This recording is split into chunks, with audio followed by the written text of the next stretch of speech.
ملة أبيكم إبراهيم.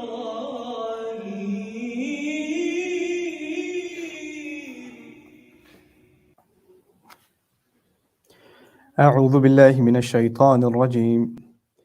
وكيف أخاف ما أشركتم ولا تخافون أنكم أشركتم بالله ما لم ينزل به عليكم سلطانا فأي الفريقين أحق بالأمن إن كنتم تعلمون الذين آمنوا ولم يلبسوا إيمانهم بظلم أولئك لهم الأمن وهم مهتدون رب اشرح لي صدري ويسر لي أمري واحلل عقدة من لساني يفقهوا قولي فالحمد لله والصلاة والسلام على رسول الله وعلى آله وصحبه أجمعين أما بعد.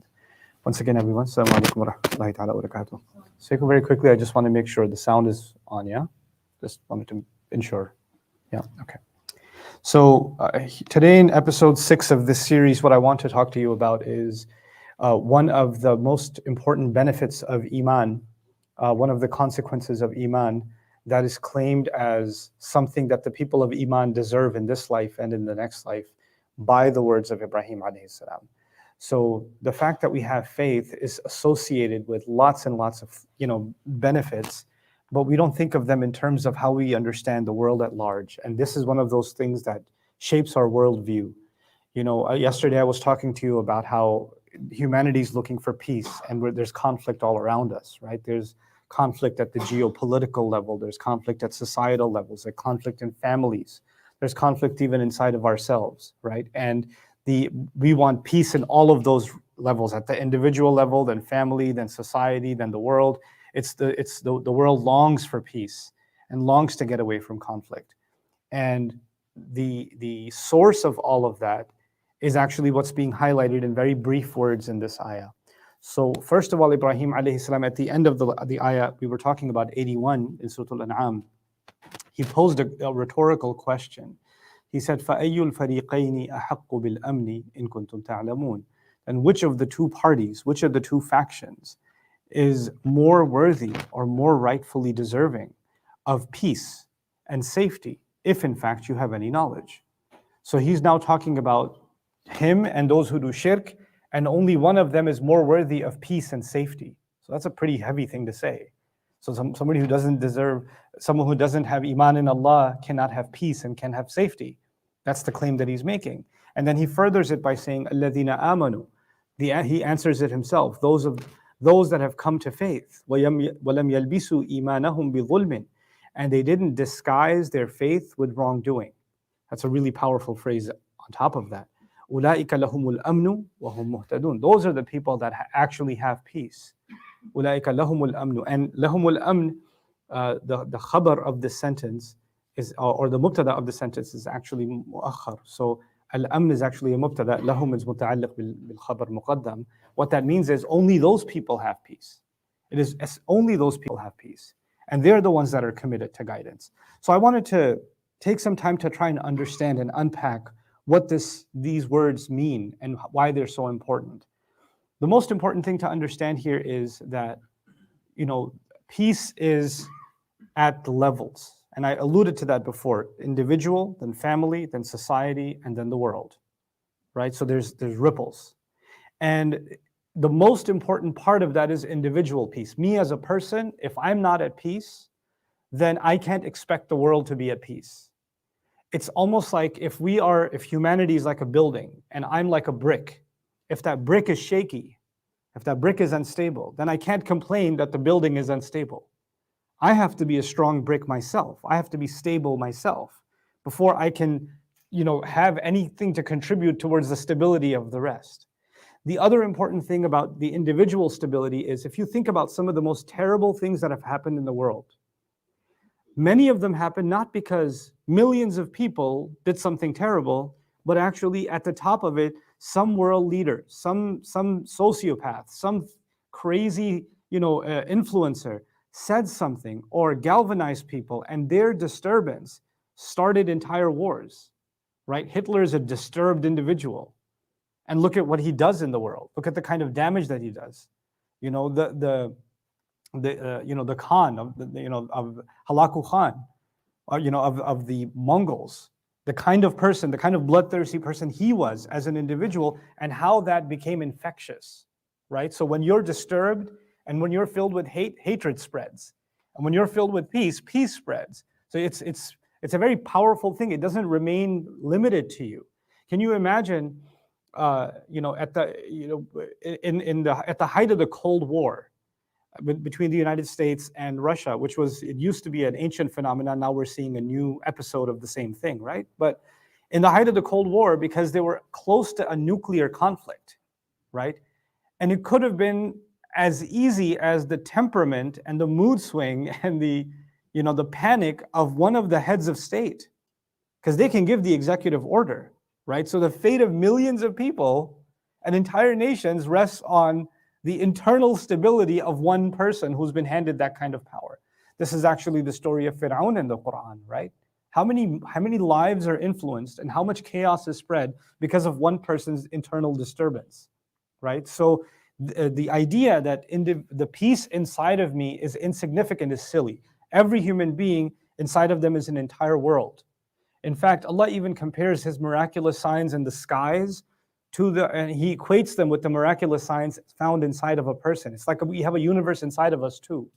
He says, سَنُرِيهِمْ آيَاتِنَا فِي الْآفَاقِ وَفِي أَنفُسِهِمْ حَتَّى يَتَبَيَّنَ لَهُمْ أَنَّهُ الْحَقُّ.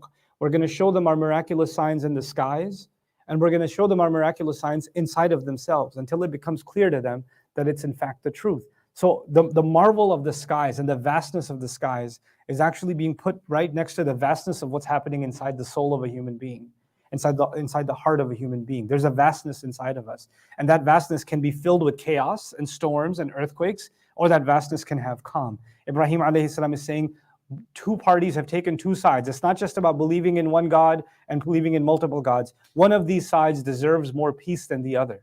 They're actually worthy of internal peace first and foremost. They can have calmness inside of themselves. So how is my Iman in Allah associated with peace? First of all, the word Iman comes from Aman. Aman in Arabic means two things. It means peace and safety. And the other fundamental term for our faith is Islam. Islam, which comes from Silm and Salama, which actually also has to do with peace and safety and well-being. And so the first thing I want you to know is Rasulullah ﷺ compared these two phrases when he would, there's a masnoon prayer of the Prophet ﷺ when he would see a new moon. Allahumma ahillahu alayna bil amni wal iman was salamati was salam was salamati wal islam. That, Ya Allah, shine this light of this new moon on us with aman, peace and safety, and iman, which is inside of ourselves. Was salama wal islam. So the next two phrases are associated with Islam. So what I want you to also appreciate in this dars is the connection between Iman and Islam from this point of view. There's lots of different ways you can compare them, but from this point of view. The inside of me, when that is at peace, the words that come out of me, my facial expressions, they're peaceful. When you're around a person that's calm, it has a calming effect on you. When you're around a person that's filled with anxiety, it has an anxiety effect on you.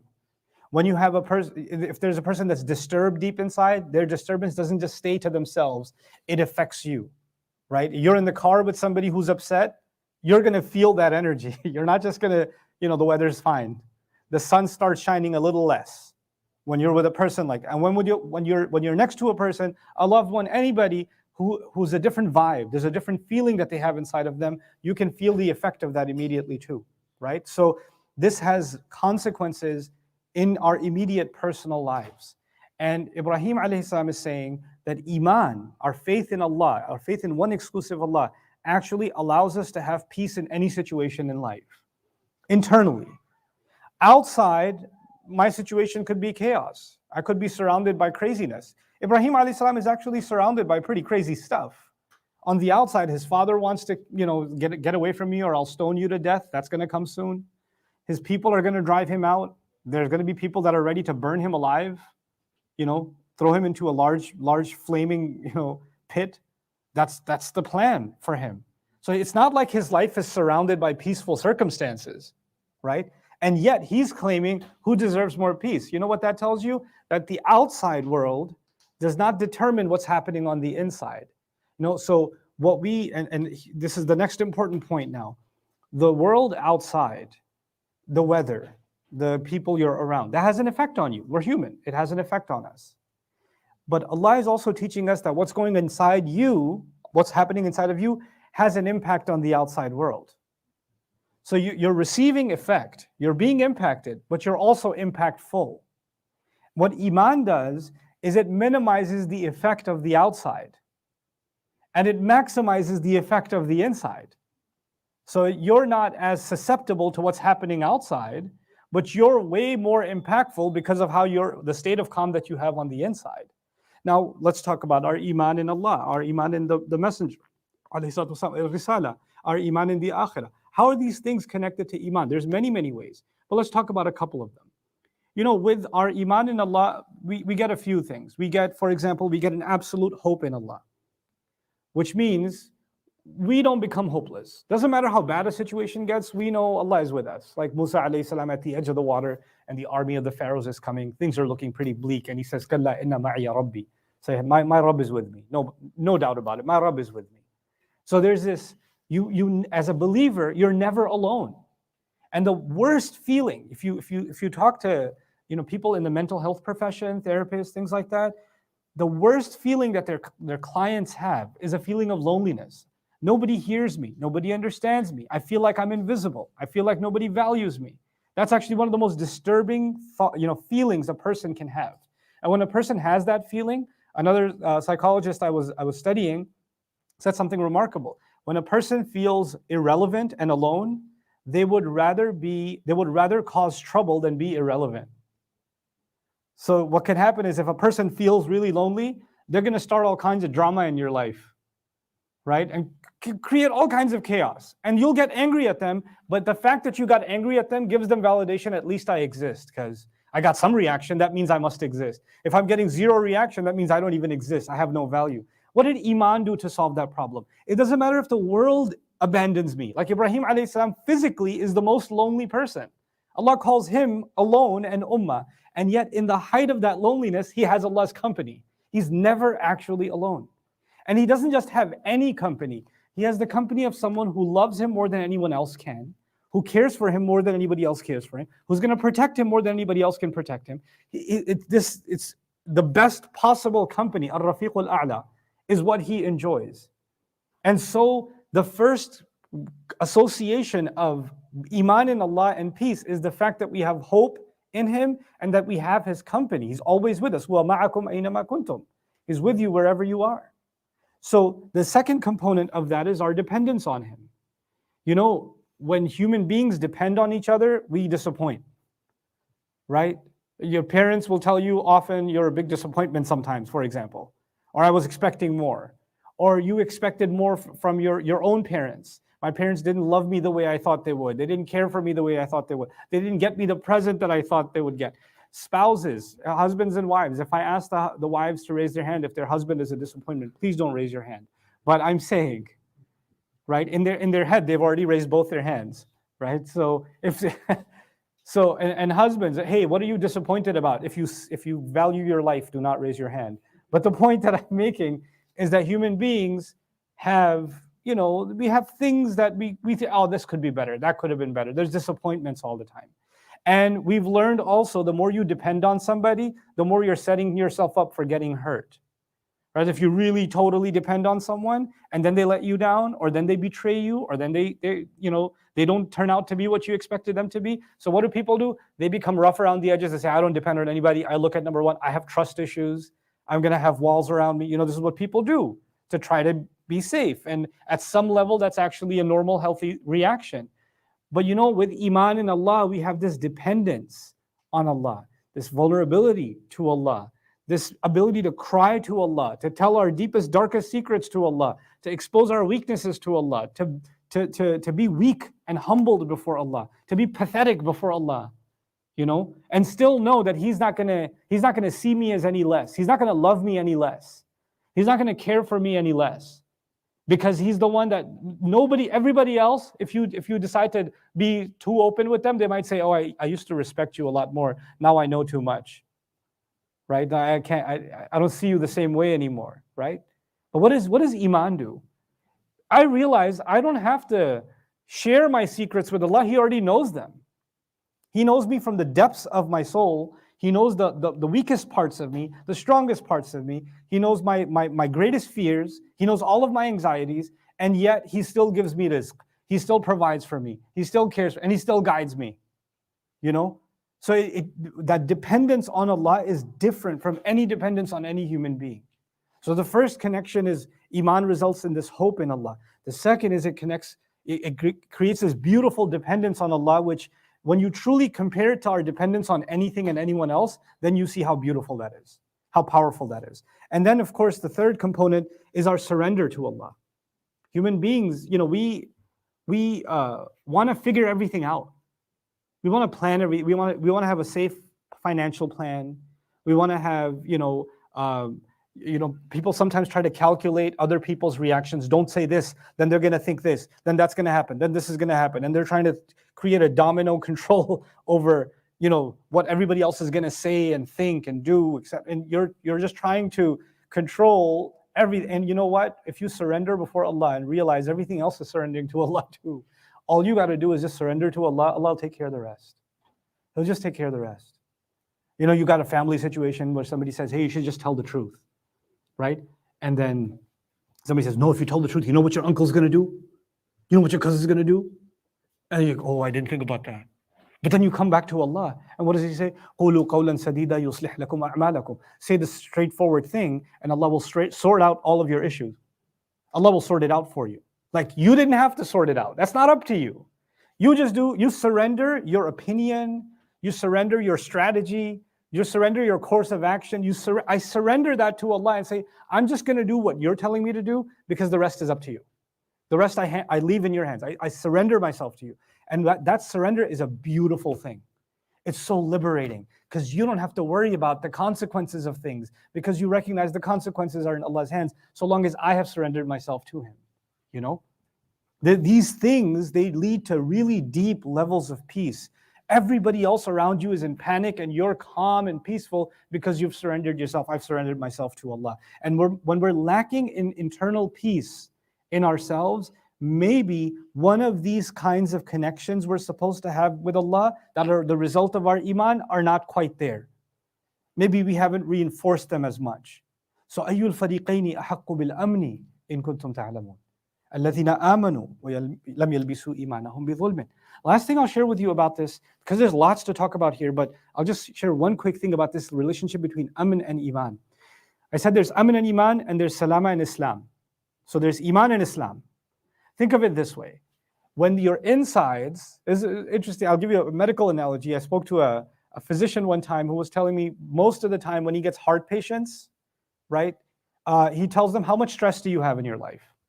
And I'm like, your heart problem has to do with cholesterol, it has to do with how open your valves are, your blood circulation, all this kind of stuff, like, why are you talking about stress? Stress is in here. Stress is, your thoughts, your emotions. But there are direct correlations between the level of anxiety and stress you have and your physical condition. There are people that have, autoimmune diseases, and their internal state, how stressed and depressed or anxious they are, can trigger autoimmune responses. And the more calm they are, the healthier they get, the better they get. I gave you this analogy because Iman and Islam are like that. Islam is actually giving peace on the outside. This is why Rasulullah ﷺ says, Al-Muslimu man salima an-nas min lisanihi wa yadihi. Famous hadith of the Prophet ﷺ. The Muslim is someone who people are safe from their hands and their tongue. Right? The Muslim is someone, people on the outside are safe. So you're internally safe with Iman. And you give other people safety with Islam. It's like the soul and the body. The insides is Islam, the outsides the insides is Iman, the outsides is Islam. So if you find yourself commenting at everybody, if I find myself criticizing everything, nobody safe from my tongue. I look at someone, the first thought is not something peaceful, it's something negative. That my mind is propelled towards that. You know what that means? What's coming out is a container can only give out what it contains. Al-ina'u bima fihi yandah. Right? So a container can only, if the Iman was inside and it was in a healthy place, then the words that come out would also be peaceful. The actions would also be peaceful. The reactions would also be peaceful. People around you would experience not just peace in the way that you appear and your vibe, but your behavior, your mannerisms, the way you conduct yourself, would just speak volumes for Islam itself.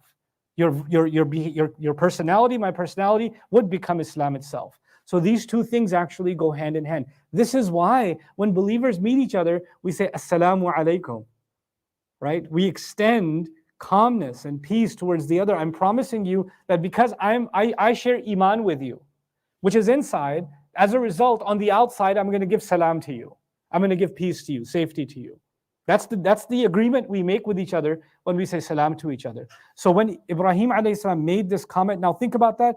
Individually, a person is at peace. Then their family becomes at peace. And when enough families are at peace, then communities are at peace. There's a ripple effect.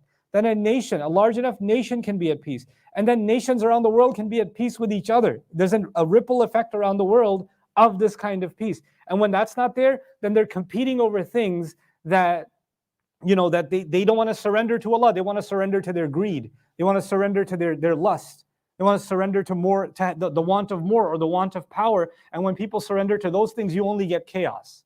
You only get chaos inside the individual life, family life, business life, social life, community life, political life. That's all you get, is this kind of thirst. And the only antidote to that is actually true Iman in Allah.